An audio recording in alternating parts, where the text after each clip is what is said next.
咁我哋呢個創意示範單位係做咗少少改動嘅，咁大家可以見到我牆身後面呢間細房咧已經係剝晒㗎啦，做咗一種立體式嘅懸掛式背景牆啊。OK， 咁嚟翻我哋第一間房間啦，咁大家可以睇到我哋窗台咧係全部剝晒嘅。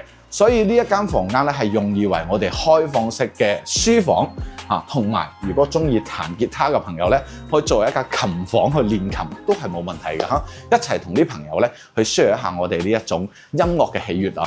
OK，Hello 各位朋友，歡迎收睇肥湯 Michael 住好啲，我係今期主持人肥湯 Michael 啊，又係我一支公啊，同大家介紹今期嘅坦洲豪宅佳景康城，被譽為呢個片區嘅天花板。今期咧同大家分享一個咧就係最新嘅8座示範單位新鮮出爐啦。咁今期嘅話咧，亦都係加咗唔少、升級咗唔少嘅一個校標嚇。咁而且嘅話咧，呢個8座咧係靠近我哋大門口呢邊嘅，所以佢屬於係我哋單邊嘅座數嚟嘅。採光同埋景觀嘅話咧，絕對係一流嘅。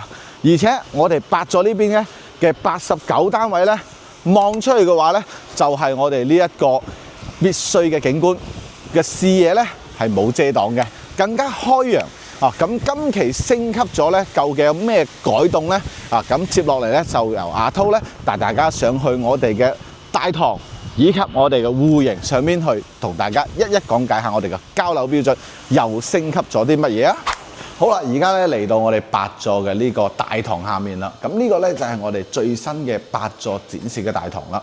咁呢一個門頭咧，亦都係非常之靚，而且佳景一直嘅觀念咧就係寓意住我哋呢一種業主咧，好似翻嚟度假嘅咁嘅風格嘅。採用咗亦都係呢種5星大堂嘅呢種 lobby 啊。咁我哋樓下嚟睇下呢一個入戶大堂啦。咁呢度嘅話咧，亦都係睇出係非常之似我哋度假呢種形式嘅個大堂，非常之大氣，6米嘅一個挑高，而且咧我哋喺過道呢度咧，仲放置咗我哋可以俾業主休息嘅休閒椅啦，以及2副我哋金箔做底嘅呢種手工裝飾畫嚇。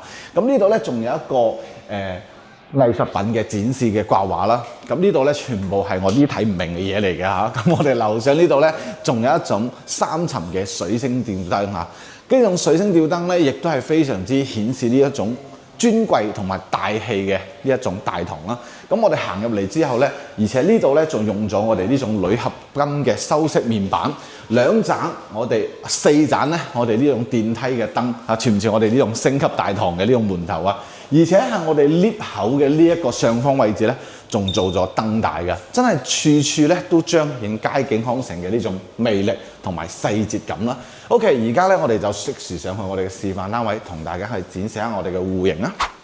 好啦，各位觀眾，而家咧就上到我哋8座7樓嘅實體示範單位啦。時間1年咧，佳景康城又出咗最新嘅示範單位咧，為咗更好咁俾觀眾同埋粉絲朋友咧睇得最真實嘅一面咧，咁呢一個咧亦都係打造咗最新嘅示範單位，同樣8、9、13座嘅戶型咧都係一樣嘅嚇。今次呢一個89咧，亦都係呢度熱銷嘅賣得最好嘅戶型之一啦。南北對流嘅3房2廳2衛嚇，咁係我哋01、02呢一邊咧，亦都做咗2個89嘅3房2廳2衛。後面咧，我哋03戶型係118嘅4房大獨立衣帽間嘅，以及04戶型咧係105嘅大3房嚇。咁呢3隻嘅戶型咧有咩唔同嘅一個格局同埋一個戶型嘅一個唔同點咧？咁大家等一陣咧就會阿濤一一分析俾大家聽啦。OK， 咁先睇我哋02嘅呢一個3房2廳2衛。接近957尺嘅呢個3房2廳嘅一個單位啦，咁呢度咧係做咗一個創意嘅示範單位啦。咁同大家簡單咁講講啦。咁我哋呢一個入戶門咧已經同我哋之前嘅9座係唔同咗噶啦。咁呢一邊咧係用咗我哋呢一種胡桃木嘅修飾面，睇出嚟嘅紋理咧會更加自然，更加大氣，冇過多嘅裝飾，即係靠咗一條鋁合金嘅修飾邊係融入咗一體嘅，所以成個一個門面嚟講咧，俾大家個感覺更加大氣、更加高級嘅感覺啦。咁呢度咧亦都係切入式咗裝咗一個多合一嘅指紋碼鎖，亦都係帶咗貓眼嘅，冇傳統呢一種貓眼門之稱啦。所以而家咧會更加咁體現出呢一個門嘅大氣感啦。好，戶型咧基本上嚟講咧冇太大出入啊。咁廚房咧仲係用咗呢一種雙色邊開放式嘅廚房去做嘅。咁基本上咧就係一個趟門咧係作為我哋嘅交標啦，放一個獨立嘅單開門雪櫃位，移翻出嚟咧就係我哋呢一個生活露台啦。生活露台嘅話咧，我哋呢邊咧同樣係交付咗我哋呢個家政嘅洗衣機櫃俾到大家嘅，亦都係預留咗我哋呢個冷熱水嘅石油氣爐啦，即係我哋嘅一個熱水器係放置呢個位置嘅。咁望出去嘅話咧，同樣咧就係我哋呢一個向住別墅景觀嘅呢個 view 啦。咁同樣我哋上方嘅頂部咧都有一個冷氣，咁進行我哋炒餸嘅時候咧冇太熱嘅一個講法啦。咁我哋係睇出呢一個示範單位咧係以輕些風同埋簡約風為主嘅，搭配咗咧係呢一種深色嘅胡桃木嘅一個體驗感啦。咁基本上咧呢度嘅話咧係點綴咗少少我哋呢種翡翠綠嘅大理石嘅紋理啦。咁基本上咧好簡單好輕些風嘅呢種感覺，非常之舒適啊。咁呢一個戶型最大嘅一個亮點咧就係佢89可以做到南北對流啦。呢個咧亦都係大家中意佢嘅一個點啦。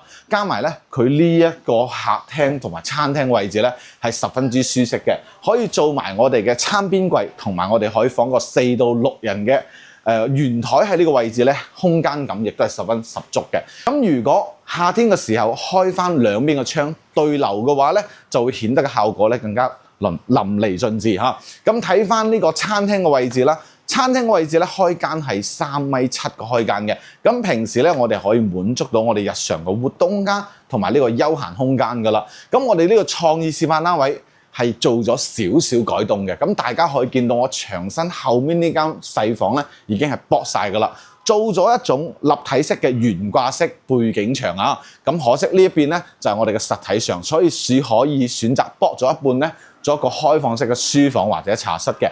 咁我哋延伸出嚟睇睇，我哋呢一個咧亦都係用咗無主燈嘅天花吊頂，全屋嘅日樓空調咧作為一個交標嘅。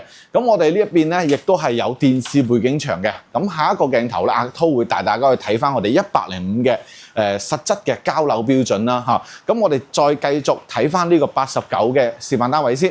咁我哋呢邊咧用咗係一個3摺疊嘅 YKK 品牌嘅門面啦，係做咗雙層隔音玻璃，咁亦都係防熱防曬嘅。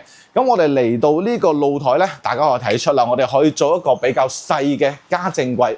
咁平時喺呢度咧可以放我哋嘅拖桶同埋掃把嘅，上面咧就可以收納少少嘅一啲物品啦。咁我哋呢個露台咧同樣係3.7米乘2.2米嘅空間啦。咁我哋望出去嘅話，最大嘅一個唔同點即係我哋8座嘅話咧係屬於單邊位置嚇。咁我哋嘅光線咧亦都最好嘅。咁而且呢個 view 咧對比翻我哋以前9座10座咧唔同嘅點係，我哋呢一個 view 係望住別墅景觀㗎。咁係證明咗我哋呢一個視野咧會更加開揚，望出去景觀咧會更加之好啦。所以我哋呢一個8座嘅呢一個單邊位置咧，亦都係最靚嘅嚇。好啦，咁我哋睇翻休息區先。咁今日咁乜咧，實在太多人啦，因為開放樣板間嘅第一日咧，阿濤就嚟到呢度啦，所以唔少嘅同行啦，或者我哋嘅師傅咧，仲喺度趕工緊嘅嚇。OK，咁我哋先嚟睇下呢個客位啦。咁我哋客位嘅話咧，依然保留住以前呢種風格啦，做咗咧係呢種大理石嘅平鋪啦。咁基本上係一種水墨式嘅點綴嚇，作為呢個牆身嘅。咁入邊咧亦都係有我哋嘅百葉林玉屏，及膠標嘅話咧亦都十分之高，係漢斯格雅以及我哋一個高儀嘅呢個德國品牌嘅。OK，咁嚟翻我哋第一間房間啦。咁大家可以睇到我哋窗台咧係全部剝晒嘅，所以呢一間房間咧係用以為我哋開放式嘅書房。同埋如果中意彈吉他嘅朋友咧，可以作為一間琴房去練琴都係冇問題嘅嚇。一齊同啲朋友咧去 share 一下我哋呢一種音樂嘅喜悅啊。OK， 嚟到第二間房嚇，呢一間咧係我哋呢一個兒童房嚟噶啦。咁大家咧如果望過佳景康城嘅視頻啦，或者戶型圖，都會發覺呢間小朋友房間咧會稍為細咗啲，係因為呢度咧係以我哋露台去作為佈建嘅，所以簡單嚟講咧就係偷咗面積啦。呢度一半咧係不計入我哋房產證嘅一個面積度嘅，所以係送咗一半俾你嘅。咁望出去嘅話咧係偏向我哋4期嘅呢個園林景觀啦，所以光線嚟講咧呢度係比較唔錯嘅。咁最後一間房間咧就係我哋呢一個主人房啦，同樣咧係以我哋胡桃木呢種木系咧做進行一 set 個嘅搭配啦。所以成個一個風系嚟講嘅話咧，屬於係偏色輕些，同埋咧佢係暗沉色嘅一個木紋板，顯得會比較高端啲嘅。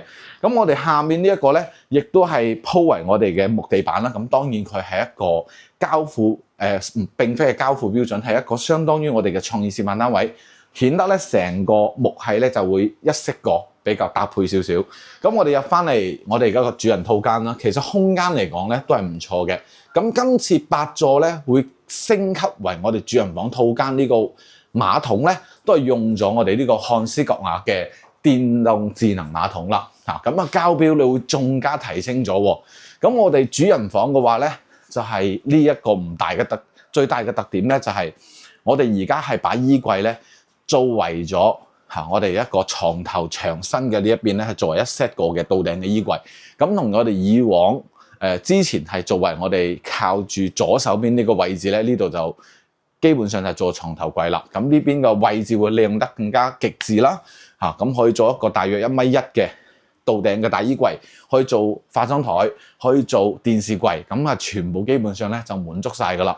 咁其實呢邊咧就可以放一個1.8到2米嘅床，跟住咧就放2個床頭櫃。咁我而家企緊嘅位置咧就係窗台位置，已經全部駁晒。咁交付俾大家嘅時候咧就係而家睇緊呢個樣啦，就係冇窗台嘅交標嘅。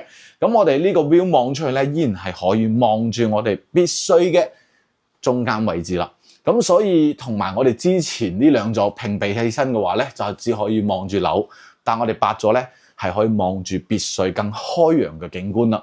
咁呢度咧就係我哋8座嘅最大優勢，亦都係本次呢個89咧賣得最好最熱銷嘅一個戶型。咁呢度咧總價只需135萬咧就可以上車呢一個戶型噶啦。咁而且我哋想要大啲積數嘅朋友咧，都可以睇一睇我哋105平方嘅大三房，作為一個改善型、舒適型嘅大三房。咁大家等一陣跟住鏡頭一齊睇下我哋嘅交樓標準啦。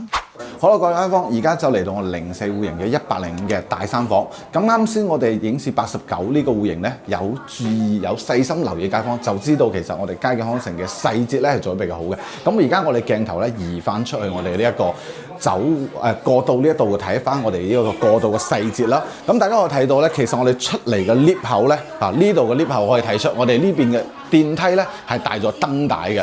咁呢個好多開發商咧都冇做到呢啲細節，佳景咧係俾到呢一個至尊至高嘅一個體驗感啦。咁睇翻我哋呢一邊用鋁合金修飾嘅電梯 lift 口啦，咁包括我哋呢一種大理石鋪面啦，都係以我哋呢一種大理石嘅紋路去組成嘅。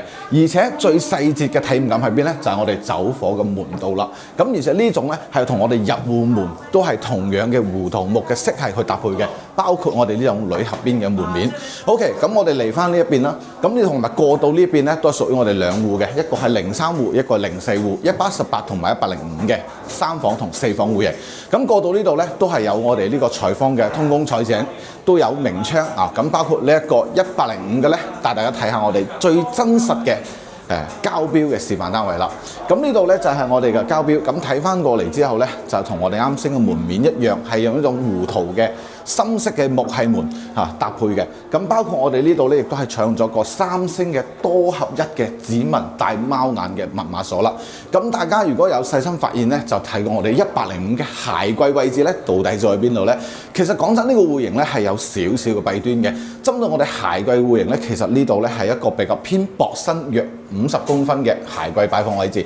咁呢個位置咧係吉位嚟嘅，咁到時咧大家要根據自己嘅風格同埋設計咧去做翻呢一種鞋櫃面咁比較薄身啲啦。咁可能對於碼數比較大嘅朋友嚟講嘅話咧，呢個鞋嘅擺放咧就可以斜插嘅位置擺放呢邊噶啦。咁我哋睇翻過嚟之後咧，呢一度咧係採用咗華為鴻蒙系統嘅最新交付，全屋支持我哋嘅智能家私家電同埋家居嘅。好啦，咁我哋嘅插頭咧亦都係用咗最新嘅呢種斯內德嘅呢種平面啦，咁而且係智能同埋襟用嘅。咁嚟到我哋105平方嘅呢個大三房咯，最靚咧同埋最特色嘅咧就係佢呢個4米嘅大開間，餐客廳一體化嘅，而且我哋呢一邊嘅舒適度咧係直接拉滿嘅。咁我哋嘅層高嘅頂部咧係3米嘅正常高啦。大家可以睇出，如果做晒我哋呢一種吊頂之後咧，仲依然可以保持到我哋呢一個層高同埋呢種比較開闊嘅呢一種頂部啊，咁我哋睇翻呢個餐廳位同埋我哋客廳位啦，而且係平鋪呢一種牆磚嘅。咁我哋用嘅地板呢種係一種輕些風格嘅地磚，係有少少大偏灰黑色嘅呢種地磚啦。咁我哋呢種咧係我睇出佢嘅紋路咧同埋個線條嚟講咧係保持到我哋呢種水墨色嘅。啊，咁睇起身咧就會高端大氣，而且比較襟邋遢。OK， 咁我哋嚟到廚房啦。講下呢個廚房咧，同我哋之前嘅9座10座唔同嘅就係咧，我哋之前105廚房咧係雙開嘅呢種形式。咁今期咧帶俾大家最新嘅8座呢度咧係創咗一個斷式嘅，即係分開咗2個功能區。咁首先呢邊咧係一個長 L 型嘅洗切炒3個部分，星盤。係一個大嘅雙拼星盤。咁呢度咧膠標3件套係方太嘅煤氣爐、消毒櫃以及我哋嘅油煙機，歐派一 set 個嘅一個吊頂啦，係用咗呢種鋼琴烤漆嘅形式。呢邊咧係獨立咗一個區域嘅，係擺放我哋咖啡機以及電飯煲等一個區域。咁而家用嘅門咧都係3摺疊嘅一個上軌道嘅趟門啦嚇，比以前呢種雙開嘅咧要空間大唔少嘅。咁過到出嚟咯，咁就係我哋呢一個生活露台啦。同樣嘅膠標咧，係我哋做好呢種洗衣櫃。咁包括我哋呢一個熱水爐嘅位置咧，就全部預留好位置俾大家噶啦。咁我哋大家睇嘅細隻咩咧？就係呢度咧，我哋進行咗一個包式嘅一個修飾一個管道嚇。大家可以睇出街景已經幫你細節咁包咗起身啦。呢條管道冇咁醜啦，係咪？OK， 好，睇翻我哋廚房啦。當然咁要睇翻我哋成個呢度漏咗一個唔記得講，唔緊要嚇，而家講埋佢。呢個係一個雙開門嘅雪櫃擺放位置啦。咁係同埋咧，佢呢一邊嘅電視背景牆咧，亦都係做咗一個5塊拼接嘅一個複合板。嗱，呢個就係我哋嘅電視背景牆啦。咁採用咗一種咧係同顏色，我哋門咧一樣係採用咗呢種木系式嘅呢種色調啦。咁基本上咧，成個背景牆咧都係比較大氣嘅，而且擺放一台75寸嘅電視嚟講咧係完全冇問題㗎嚇。空間感嘅話咧，直接拉滿。咁包括我哋嘅地腳線咧，都係屬於我哋嘅膠標，包括細節到咧，連尾縫咧都做好俾大家嘅。呢個果然係坦洲嘅天花板樓盤啦。咁睇翻出嚟咧，我哋呢個大露台啦，足足係1.5米乘於4米嘅一個空間長度，咁望出嚟咧就係最靚嘅4期嘅中軸遠景嘅 view 啦。咁呢度咧就係非常之開揚，咁當然佢綠化率咧都係做得比較高度嘅。咁我哋一個乾動靜分區嘅一個空間，咁翻嚟咧就係我哋呢個過渡，過翻嚟就係兩邊開嘅客位同埋房間啦。咁我哋首先睇第一間房，房間嚟講咧，呢個屬於係一間比較大嘅客房啦。我哋窗台嘅位置咧，全部係駁晒嘅。樓下注意到咧，就係我哋呢一個腳下面嘅一個木紋磚啦，唔失於我哋呢一種睇出嘅觀感啦。而且咧，呢個木紋磚咧，仲係比較襟邋遢。對於我哋廣東嘅呢種潮濕天嚟講咧，呢種先係最實用嘅。OK， 咁睇翻呢個衛生間嘅膠標啦，包括有漢斯格雅同埋我哋呢一個高儀嘅水龍頭花灑作為我哋個膠標嘅。咁呢啲鏡櫃咧，全部都係交樓標準嚇，都係大燈大嘅。樓上咧，我哋呢度仲有一個浴室寶啊，我哋嘅頭頂嘅部分，咁係一個乾濕分離嘅一個區域嚇。成個廁所咧，用嘅係呢種深色少少嘅呢種水墨紋嘅一種瓷磚上鋪嘅。行翻過棟嚟講咧，門頭高度咧亦都係達到咗大概2.4米內個2.5米嘅呢個門頭通道啦。咁我哋基本上嘅門咧都係創造咗複合嘅一種門，做咗咧有隔音條嘅。所以咧第二個房間嘅空間咧可以作為一個兒童房。同樣呢個房間咧都係屬於我哋半贈送嘅一個質素嚟嘅，所以呢間房間咧都係偏大嘅嚇。咁我哋基本上以兒童房作為我哋第二間房嘅作用啦，都係比較唔錯嘅選擇嚟嘅。咁嚟到我哋嘅主人房咯，當然要睇下我哋呢一個咁靚嘅主人房套間啦。包括我哋呢個主人房套間咧，係要比89呢一個3號型咧大唔少嘅。大家有冇睇到？其實我哋分隔開啦，區域好清晰，洗手盆、馬桶同埋淋浴呢3個空間嘅重心咧都係比較大嘅。咁我哋今次8座升級咗咧，係我哋呢一種漢斯格雅嘅智能馬桶啊。咁當然啦，呢種功能性咧會更加適合以我哋呢個主人房嘅呢種功能會更加多啦。咁因為我哋自己享受嘅當然要搞好啲啦，係咪？漢斯格雅嘅呢一種花灑同埋淋浴，咁基本上呢種品牌性嘅德國一線品牌咧，都會係個唔錯嘅細節嚟嘅。好啦，咁我哋而家咧出翻去我哋嘅主人房去睇一睇我哋嘅主人房空間先。呢個主人房咧又有啲好特別嘅特色啦，就係我而家身處呢個位置，從呢度開始計出去嘅呢個部分咧，係屬於露台佈建嘅。即係簡單啲嚟講咧，呢度又送咗一半嘅面積俾你啦。所以我哋而家擺完2米嘅大床之後咧，喺呢個空間可以做一個衣帽間，可以做化妝台，亦都可以擺張大嘅按摩椅喺呢度觀景，喺呢度享受啦。咁呢個 view 咧，同樣望出去咧，就同我哋露台一樣嘅南向望住園林景觀嘅中庭部分。咁呢一個優勢咧，就可以睇出我哋唔單止有正面嘅，我哋仲有東面嘅獨立嘅窗。咁所以呢度係一個 L 型嘅窗嚟㗎。所以視線同埋採光嚟講咧，呢個房間俾你嘅體驗感真係非常之好啊！咁以上咧，我哋呢個睇嘅咧就係105約1100尺嘅呢一個大3房單位啦。咁而且呢度嘅話咧，個樓層咧亦都係可以選擇㗎嚇，而且大家可以揀翻自己心儀嘅樓層。咁我哋目前嘅話咧，呢一個大3房咧更適合於我哋呢種養老、度假同埋改善型嘅客戶啦。咁以上咧就係我哋今期分享8座新家推佳景康城嘅呢一個樓盤啦。咁大家如果對我哋89同埋105有興趣嘅朋友咧，亦都可以點擊上方呢一個二維碼去掃一掃聯繫阿濤或者 Micky 就可以發揮詳細資料啦。好啦，我哋今期就到呢度啦。睇完咁多，大家心動未呢？ OK， 我哋下期咧再同大家分享更多關於佳景康城嘅園林同埋配套啊！我哋下期再見各位，拜拜。